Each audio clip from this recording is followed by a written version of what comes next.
The COE system has failed, spectacularly. Before we delve into this topic, let us run a brief overview of the Certificate of Entitlement, or COE.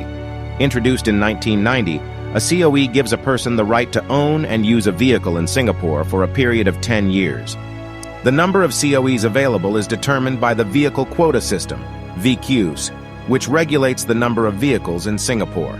An auction is held twice a month during which one bids for a COE.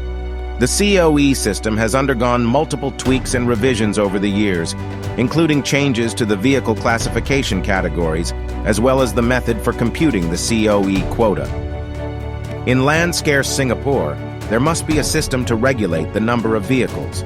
Otherwise, the roads in Singapore will be even more congested than cities such as Jakarta or Bangkok. However, is the current COE system effective? Let's be frank. A $1 COE or a $100,000 COE does not change the number of vehicles on the roads. In fact, the higher the COE, the greater the propensity to use the vehicle due to the sunk cost fallacy. This adds to the road congestion, which the COE and the other mechanisms, such as the electronic road pricing, ERP, were set out to avoid. Seriously, do you really think a car owner will mind paying $1 or $2 for ERP after paying more than $100,000 for the car? Now you may say, the present system efficiently allocates COEs to the one who is willing to pay the most.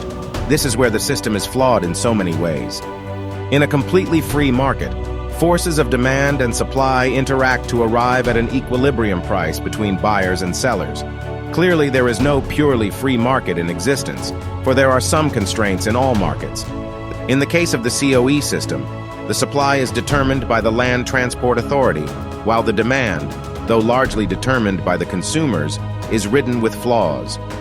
The current COE system fundamentally favors the wealthy or companies with deep pockets. More on the latter will be explored later. Let us take a look at the bidding process. A bidder decides on the reserve price and places a bid. The reserve price is the maximum amount that the bidder is prepared to pay for the COE. The system will automatically revise the bid until the reserve price is reached at an increment of $1. If the current COE price is more than the bidder's reserve price, the bidder needs to increase the reserve price to be in the running for the COE. There will also be a bid deposit and an administration fee deducted once the bid has been submitted. Once the bidding exercise ends, bidders will get the COE if their bids are above or equal to the current COE price. All successful bidders will pay the same premium, the highest unsuccessful bid plus $1. For example, if the quota for a particular bidding exercise is 4 COEs, and there are 8 bidders vying for them with bids at $400,000, $300,000, $200,000, $150,000, $100,000, $60,000, $40,000, and $20,000. The quota premium for this exercise will thus be $100,001. Evidently, an artificially inflated COE price creating a distortion in demand.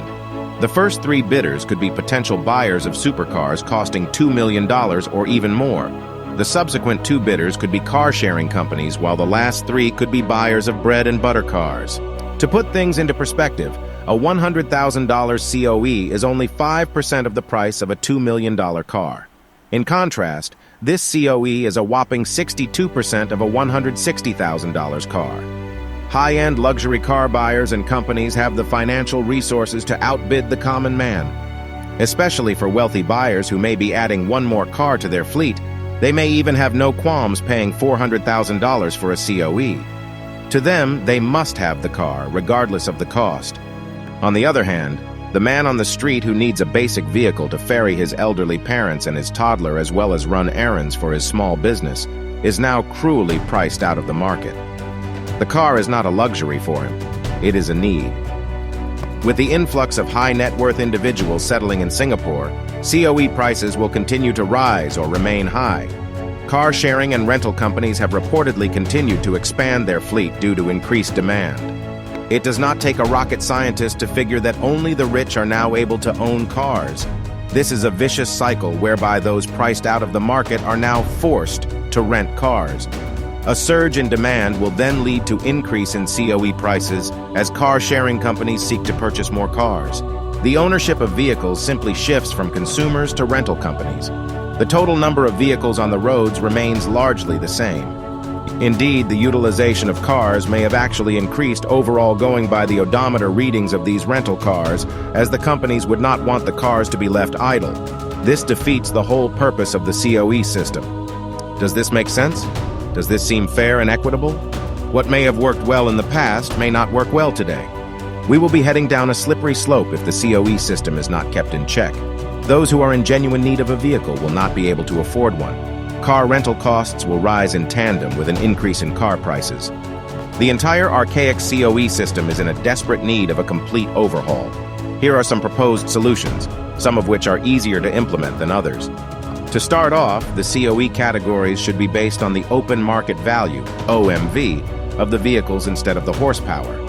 There should also be a separate category for cars intended for commercial usage, in particular private hire vehicles. What is the rationale behind this? It is illogical for a Toyota Camry owner to pay the same COE as the Rolls-Royce owner. Ultra-high-end supercars should compete with each other for the COE. Since rental companies are buying cars to monetize as an asset, there should be a separate category for these vehicles. It does not make sense for these vehicles to be classified in the same category as cars for personal use. Secondly, buyers of second or more cars should pay an additional tax on top of the COE. Since buyers of residential properties are already paying additional buyer's stamp duty, ABSD, for their second or more properties, it is absolutely rational that a similar concept be implemented for cars.